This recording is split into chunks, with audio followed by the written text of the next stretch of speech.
How do you get the perfect sear? Patience, the water test, and a good pan. So we want to start off with a good medium-high so that our pan has time to heat up. So one of the things that we can do to test our pan is that water test. And you can see that the small circle kind of is bopping around, but this is still just giving me a little evaporation. We'll go ahead and give our pan another try here.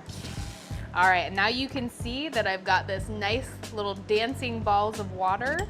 All right, so that means that my pan now is ready for my high temperature oil. So again, I'm using avocado oil, and then I'm gonna put my steak down and just get some good contact.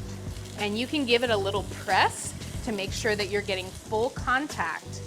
And if you notice that it's getting too hot or that it's not hot enough, you can always adjust the heat as you're going. So then we're just gonna kind of let it do its thing for a minute or two.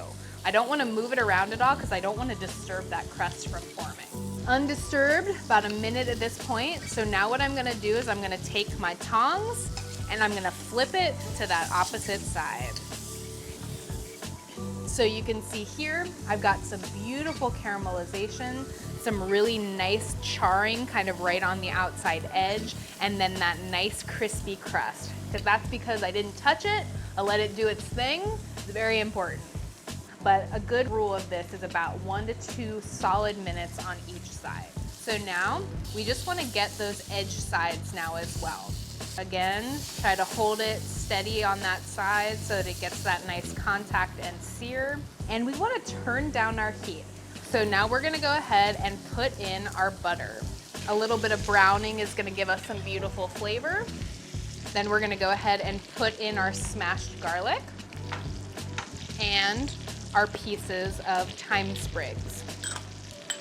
And then use that butter to baste over the top of your steak. All right, and so then I just wanna go ahead and check the temperature. You can go ahead and stick it into the side of the steak. So for a rare, we're aiming for the steak to be about 117 degrees in the middle. And then you're gonna go up about 5 degrees for every other temperature. So now what we wanna do is we wanna set it off to the side because again, it's going to keep kind of raising up in that heat. So we wanna put it on a plate, kind of a waiting plate. So put that off to the side. We're gonna let it rest for a few minutes. So then we end up having our beautiful little steak